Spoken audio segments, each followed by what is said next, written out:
If ever we needed you, Lord, we need you now. What a mess.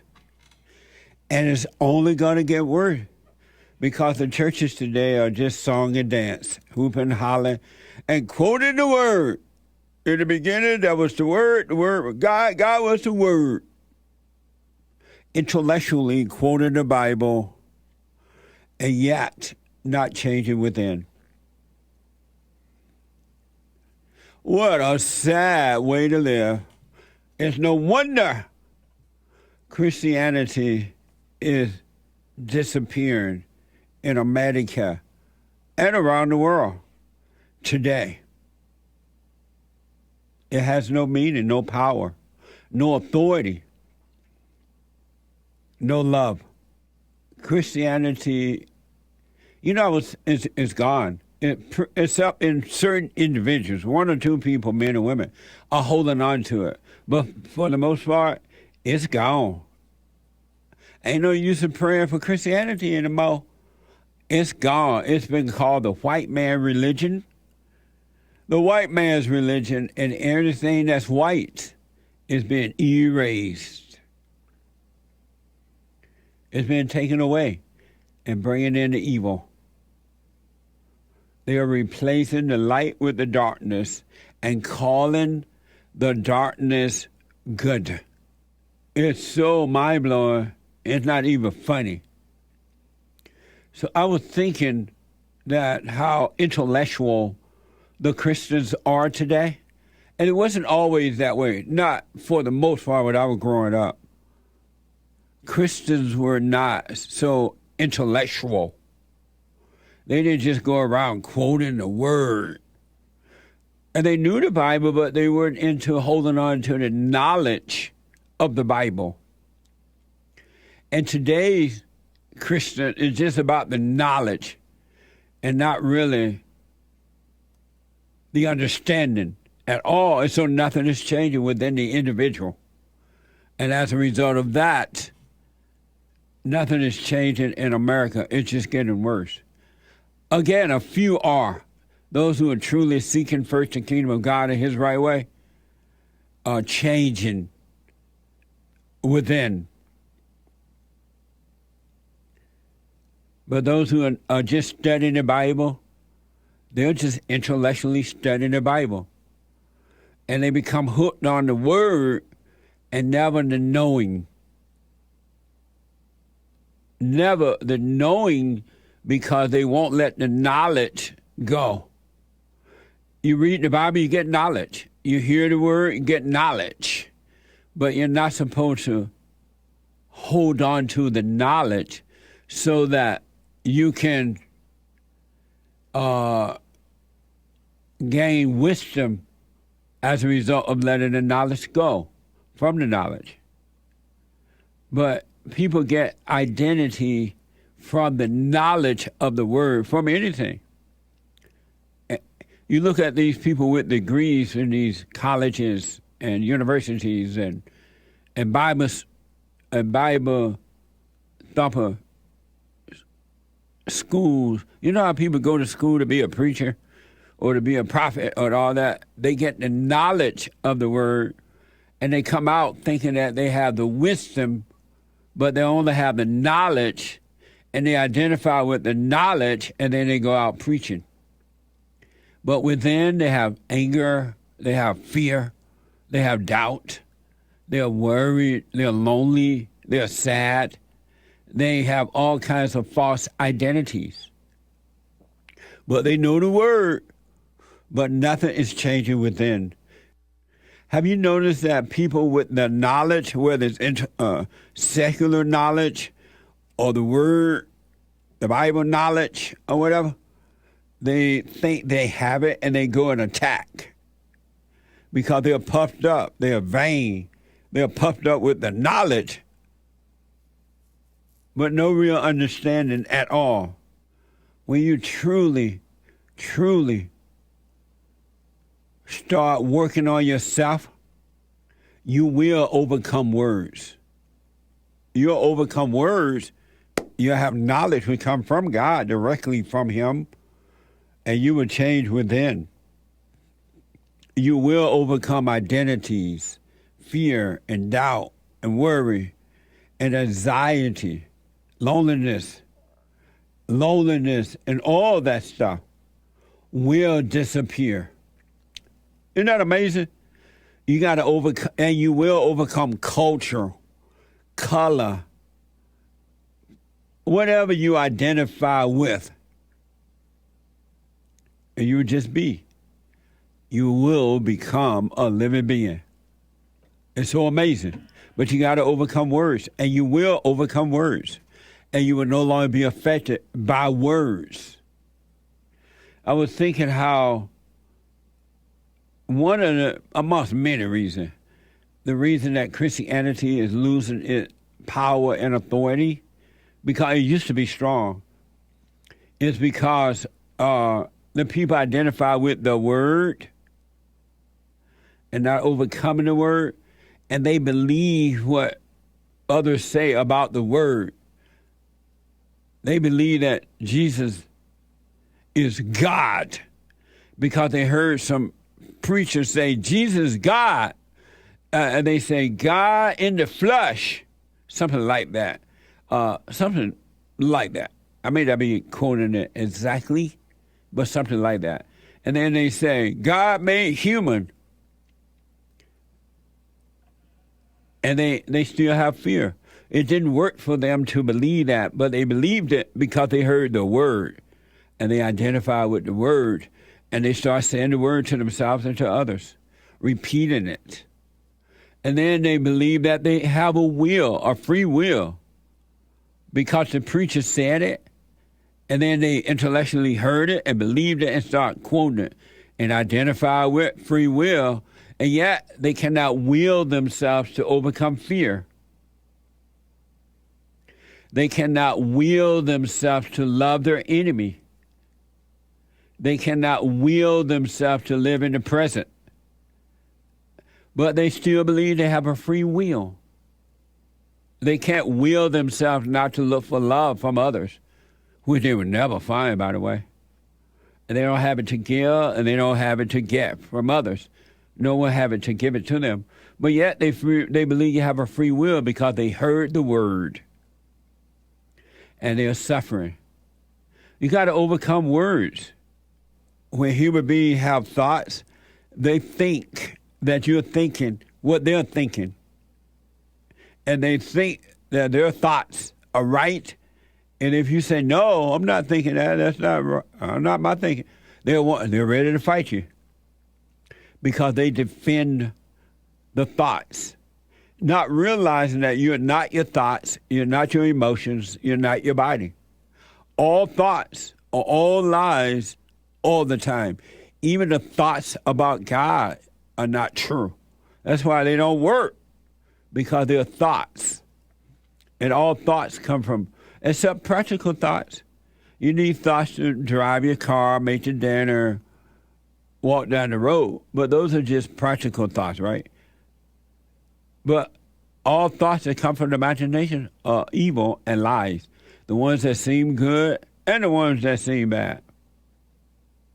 The ones that tell you because you know the word, you know the Bible, that you know God. They're lying to you. Those thoughts are lying.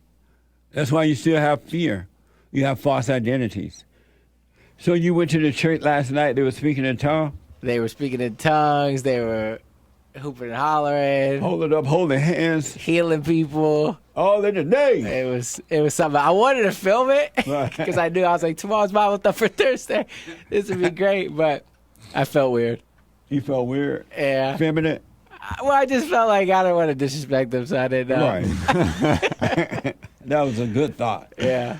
Nice. So you have on your little Bible thumping shirt today? Yeah. The little Taliban David. That's nice.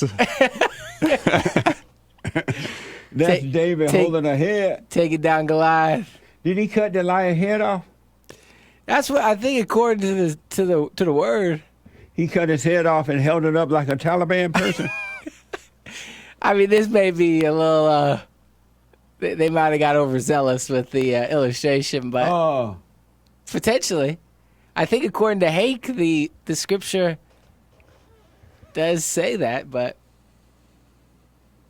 So Hank is telling me it's disturbing and scary to see your shirt. He said it's disturbing and scary. So this is about overcoming words and how you're manipulated with words. This is something you see everywhere, but never really notice it. Really, you see it, but you don't really notice it because you're not present enough to see what's going on. Watch this from box letters. The term anaphora is a literary rhetorical device wherein a word or a phrase is repeated at the beginning of two or more successive sentences. It is used in writing to lay emphasis on certain words, make the readers feel pleasure, and memorize easily the lines of poetry or sentences. Anaphora is not only limited to literature, it is also used in everyday speech. For example, in these sentences, the repetition of the phrase "pardon me" is an example of anaphora in everyday speech. Thomas Kyd's The Spanish Tragedy contains many examples of anaphora. The phrase "in time" at the beginning of each line is an example of anaphora. Example number 2. William Blake has also employed anaphora in his poem London. The phrase "in every" at the beginning of the first 3 lines is an example of anaphora. Example number 3. Charles Dickens uses anaphora in his novel A Tale of Two Cities to lay emphasis on what he wants to convey. The phrase "it was" has been used at the beginning of every sentence. Hence, it is an anaphora. Amazing. I never knew Afra in Afra, but I did know that. I have come over the years to realize that words are used to hypnotize you. Right. And that's why they're so repeated. So true. Yeah, so an anaphora, repeating the same word or phrase at the beginning of multiple sentences, one after another. You see people in the media do it. You see especially politicians do it. Obama did it all the time. I think one of the more famous ones is Martin Luther King. You'll see it in one of the next clips. Martin Luther King, I have a dream, I have a dream, I have a dream. And it puts you in sort of a trance. You know, it's like a poetic device. You know, it gives your speech sort of a rhythm, and it gets you going. Wow. No wonder the blacks are in a trance with "I had a dream." We shall overcome. Right. We shall overcome. And we're looking at them and they look stupid, right? We shall overcome someday. So they've been anaphored. Right. They've been anaphorated. Anaphorated. What the? I don't know if that's a word, but yeah, you know, controlled by words, manipulated by words. And we have examples of that even in the Bible. Right. So these kind of devices, you know, like I said, it gives your speech or your essays or your words some weight. You know, it gives them some. I noticed, as I mentioned to you at our meeting this morning, I noticed that the media uses, especially liberal media, they use the same word over and over again on every channel. Right. They are using that same word, racism, for example. Yeah. Racism this, racism that. It was racist. It was racist. Right. And all of them say the same thing. Even the spokesperson for the president, whatever, the lady with the nappy hair, that says she's a lesbian. Kareem Jean-Pierre. Yeah, Kareem she Jean-Pierre. used the same word. The president used it over. They all use that same word. And then you start hearing the people that watching the media, they start using it. Yeah. Wow. And so examples of that in the Bible, really good stuff too, man. Matthew 5:3-10. 5:3-10. Blessed are the poor in spirit, for theirs is the kingdom of heaven. Blessed are those who hunger for righteousness, for they will be filled. Blessed are the pure in heart, for they will see God. Blessed are those who persecute, for theirs is the kingdom of heaven. Wow. Right. Yeah, that whole quote is actually a lot longer. That's just some of it, but it goes, you know, one after another, after another, after another. And you hear blessed so much, and then being unconscious, you start to intellectually believe that you're blessed. Right. And you start repeating it. Right. Wow. Yep. I felt hypnotized saying it. Right. And you know what I was thinking before when you were talking about practical thoughts? Yeah. This is something I realized recently is that, you know, when you talk about the difference between practical thoughts and all the other thoughts that you have to let go of, Right. you know, practical thoughts are obviously useful. You got to figure out how to get to work. Right. What are you going to eat for gotta dinner? Remember where your house is. Right, and they're like a tool. Right, You know, yeah. they're like any other tool, like a hammer or a wrench. You know, you pick up Yeah. a hammer, you use it, and then you put it back and you move on. Yeah. You don't like think about the hammer for the rest of the day. You just pick it up, you use it, and then you move on. Yeah. It's used as a tool and as, you know, nothing else. It's not these repetitive. And when you get home, you're home. You don't have to think about, I got to find my way home anymore. No, You're at you the figured house. it out, Yeah, and then you you're move there. on. That's right. But the problem is, with the Christian, they hear blessed so much, not knowing that they are in a Anaphora, Anaphora. Anaphora.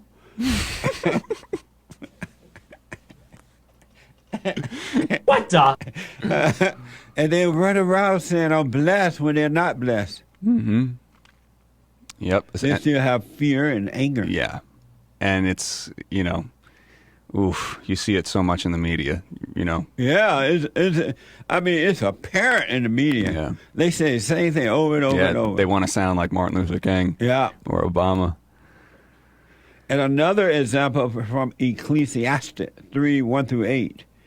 There is a time for everything and a season for every activity under the heavens, a time to be born and a time to die, a time to plant and a time to uproot, a time to weep and a time to laugh, a time to keep and a time to throw away, a time to be silent and a time to speak. Right? Wow. It gives it rhythm. It draws you in. It sure does. Sort of puts you in a trance. And now you run around talking about there's a time for everything. Anaphora. And Afro, it don't have no understanding what it means. Not knowing you've been hypnotized. Yep. Be aware.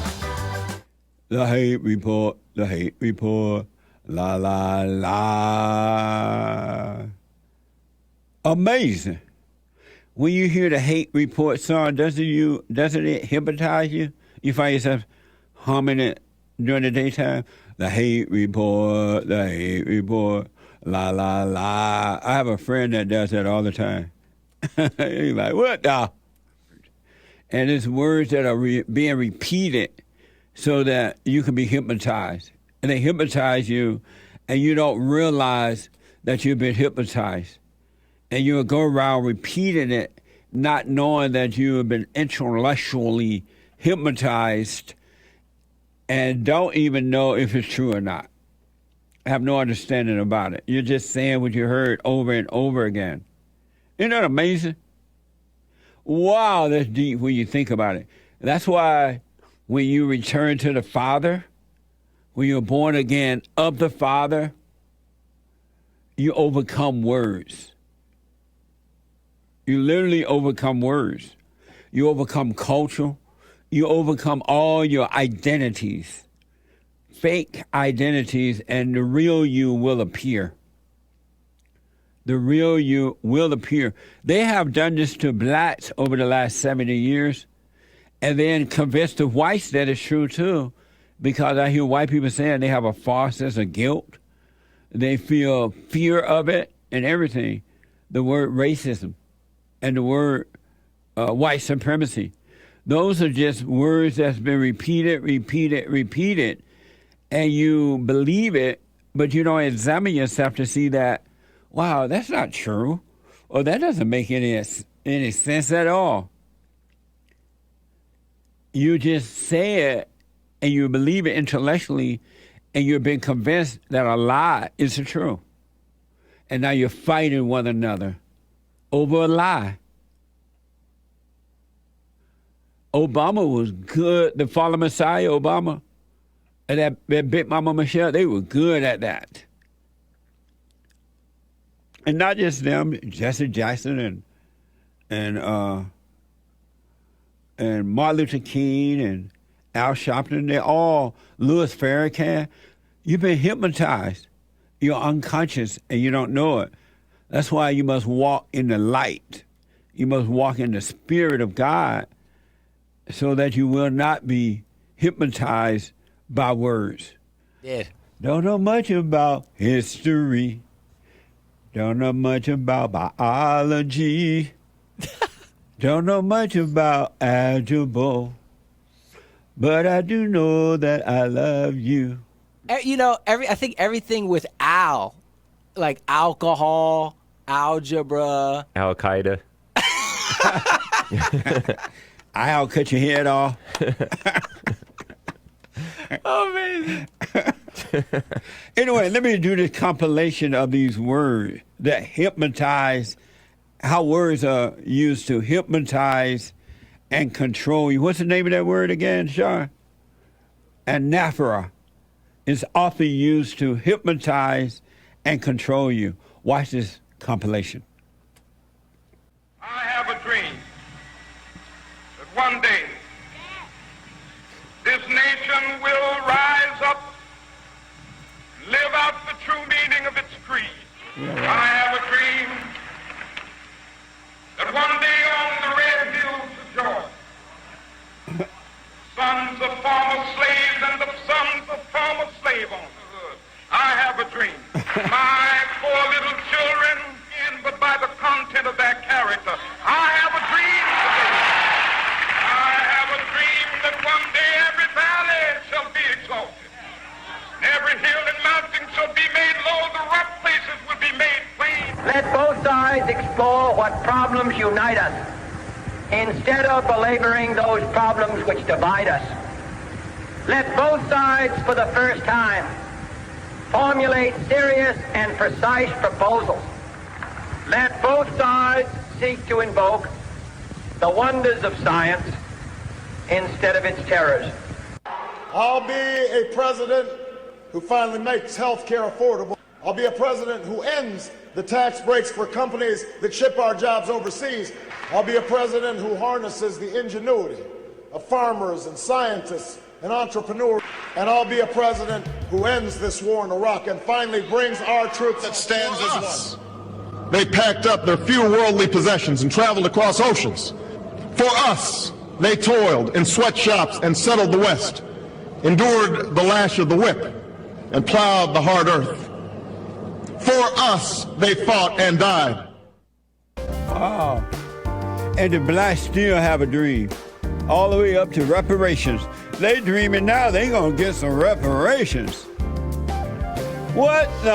You can't be hypnotized when you're aware of that's what's going on. Wow. I still have a dream. One day I'm gonna get some reparations. Stuck on you. I got a feeling down in my soul. I just can't lose. I'm on my way. I'm mighty glad you stayed. It's in you already. You already know the truth. And the truth is not intellectual. The intellectual people do not. They don't know the truth at all. They know about the truth, but they don't know it. They're as dumb as a doorknob. You know the truth. Earlier in the show, we were talking about how words hypnotize you. Martin Luther King Jr. and the fallen Messiah, Barack Obama, and the liberal media, and they all use the same words over and over again. And you're hypnotized and don't know it by words. And that's what they do with the Bible, too, by the way. I want to show you a person that I believe, and she's doing it to her son. And I think this is her husband standing there. He real fat with a fat belly, like he's more pregnant than the woman ever will be. But I want to show you an angry, hypnotized female and how not to act during a traffic stop. This is horrible. It's evil. It's pure evil. Watch this Officer 401 soundbite. Don't get out of the car. Cameras is on. Yes, please do. Yeah, we are. It's an officer Who's safety in our thing. driveway? It's an officer safety thing, okay? So driver's license and insurance. It's my son's safety. You got enough safety gear. Okay. You the one with the guns and stuff. Well, They like to kill people, but not my son. that's perfectly fine. Sir, can you come on back here, No, please? he cannot. No, he cannot. Give him his ticket. Give him the ticket. You're on probation or parole or anything No, like that, he's sir? not. I'm talking to him.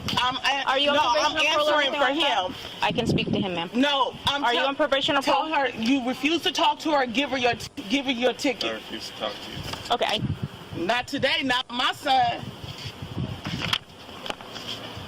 This officer is right here harassing my son. She already has his driver's license, registration, and car insurance in her hand. You're trying to question if he's on probation or parole because he's a black man? I ask everybody that question, ma'am. They think they gonna kill my baby? Not gonna happen. Not gonna happen. She don't know who she messing with. And they have the nerve to have on a Blue Lives Matter mask. My back went out on me, and now I'm dealing with this. I know he's a good boy. She's waiting. She's waiting for you to make the wrong move. But I guess there's always one bad apple in the bunch. Hi, I'm reporting a cop harassing us. We're at our residence, and she is holding us hostage right now, and we are in fear for our lives right now. Look at the air quality out here. It's hot. I'm sick. I shouldn't even be outside. You see, this is what I tell you about white people. Don't trust them. Now you see what's wrong with the blacks. And in the longer version of this, because we couldn't play the whole thing, of course, the police is following this boy because he apparently ran a stop sign, and then he parked on the wrong side of the street, and she was trying to telling him to park on the other side, the right side, right? And this stupid so-called mother came out. You see what happened? And I think that woman said there was her husband there in the longer version. The guy with the white T-shirt on, he just standing there and letting this woman go out of control. It's insane, folks. Brainwash. It's evil. It's pure evil. And the blacks are never going to be free until they become individuals again. Get away from all this crap about police brutality and this race issue. It's not even real. It's all a lie. And so few blacks have been hurt by cops, it's not even worth mentioning, to be honest. And if they had obeyed the cops, they'd probably still be alive today. But they got attitudes like this. This is black excellence, by the way. Excellence. This is an example of what black excellence look like. When you're born again of the Father, you will overcome words. The so-called good ones and the so-called bad ones. Because they're all set up to control you, to get a reaction. Either a feel-good reaction, which is evil, and a feel-bad reaction, which is evil, or a feel-bad reaction. It's all evil. When you give in to weakness, when you give in to evil, it will overtake you. And it's just bringing out the worst in the blacks. It's not making them better, giving to them and going along with the lie. It's only making them worse. Look how they want reparation now. Everybody and their mama has slave, right, they say.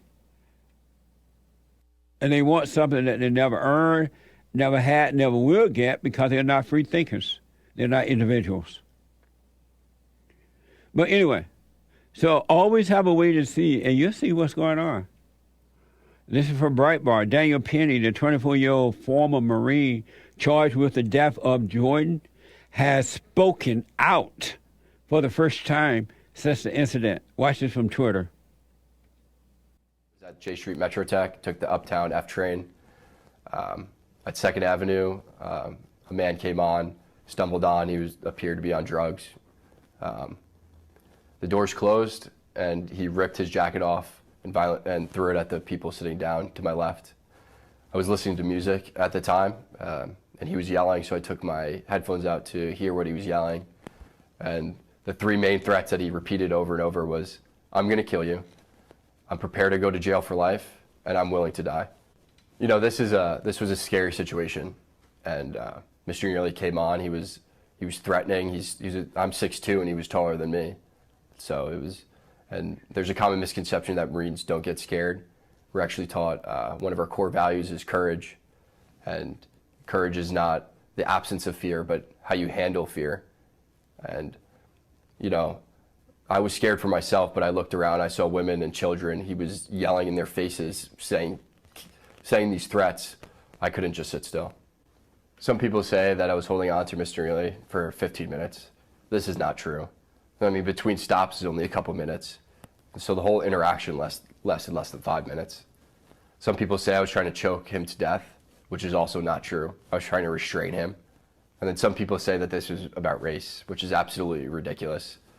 I didn't see a black man threatening passengers. I saw a man threatening passengers, a lot of whom were people of color. The man who helped restrain Mr. Neely was a person of color. And then a few days after the incident, I read in the papers that a woman of color came out and called me a hero. I don't believe that I'm a hero, but she was one of those people that I was trying to protect. Mr. Neely was yelling in these passengers' faces, and they looked terrified. I knew I had to act, and I acted in a way that would protect the other passengers, protect myself, and protect Mr. Neely. I used this hole to restrain him, and I did this by leaving my hand on top of his head to control his body. You can see in the video there's a clear rise and fall of his chest indicating that he was still breathing. And I'm calibrating my grip based on the force that he's exerting.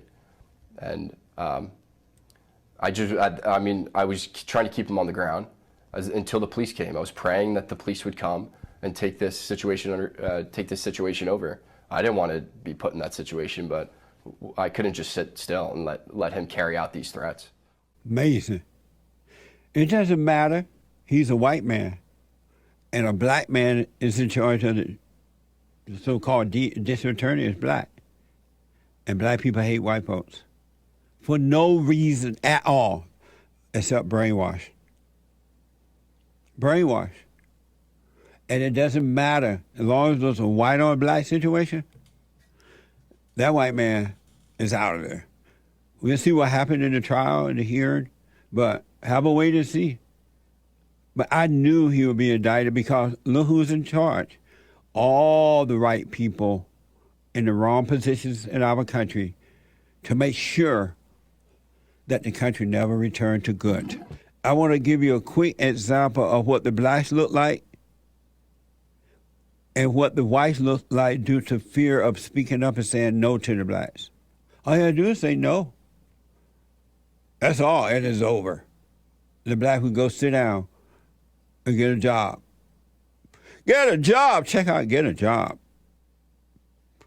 Here's what happens when you're angry, when you're hypnotized. Anger, all who has anger has fear, and they are hypnotized and don't know it. And they can easily be carried away by words. I want to show you a life lesson from some fleas because this is human life. Watch this from MMM Global School. Watch this. Training fleas requires a glass jar with a lid. The fleas are placed inside the jar and the lid is then sealed. They are left undisturbed for 3 days.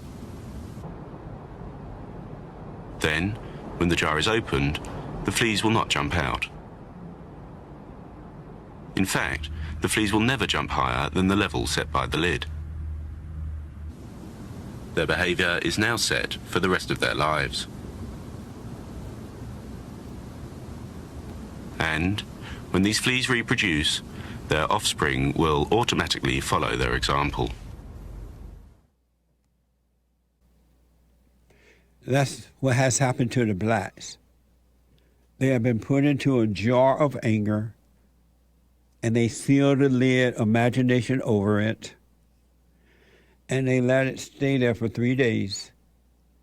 And now generation and generations and generation of blacks refuse to crawl out of the jar of the imagination and the anger. They refuse. Generations. Look how the young blacks are. They're the same way or worse. And the same thing with the whites. they put the whites in a jar of anger because of the injustice that's been brought upon them, and they put them in their imagination and seal the jar with words, just like you did with the black. The lid represent words. With the blacks, racism is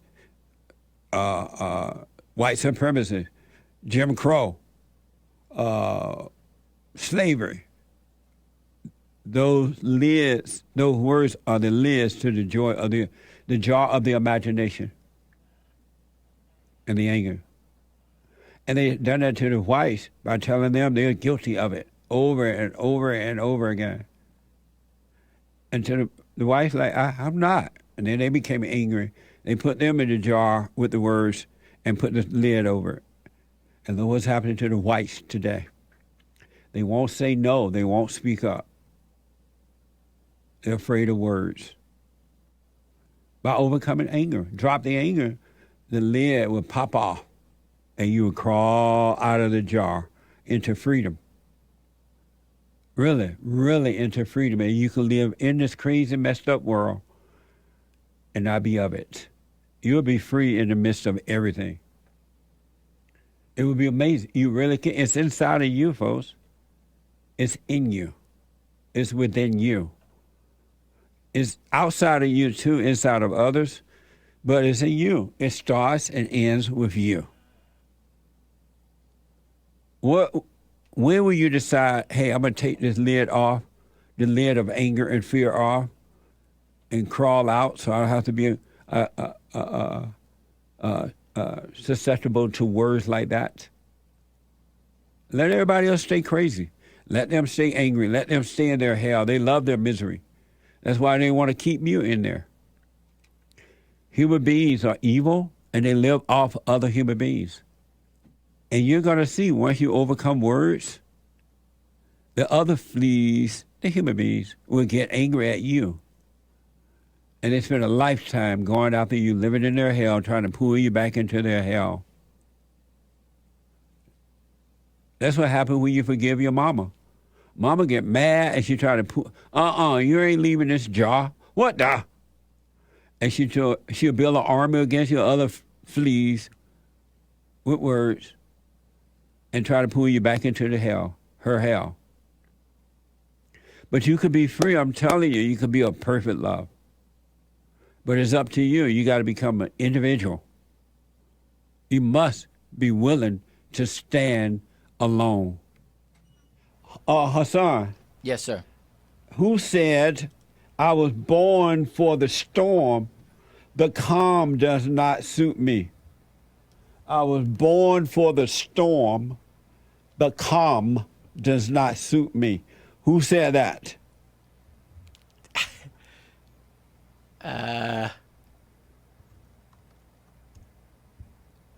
He black. I want to say like Tupac or something, but I know it's not right. Tupac? I don't know. Yakub. Yeah. I don't know. I didn't know either until last night when I heard it. And my staff didn't know this morning either. Who said that? Hey, I was born for the storm. The calm does not suit me. You want me to spoil it? Yeah. The chat already knows. Who Lee in the chat says Andrew Jackson. Absolutely. Right on, Lee. Andrew Jackson said, I was born for the storm. Right. Andrew Jackson said, I was born for the storm. The calm does not suit me. The same thing applies to the great white hope, Donald Trump. Watch how Donald Trump dealing with the storm. And you can do the same if you live from within.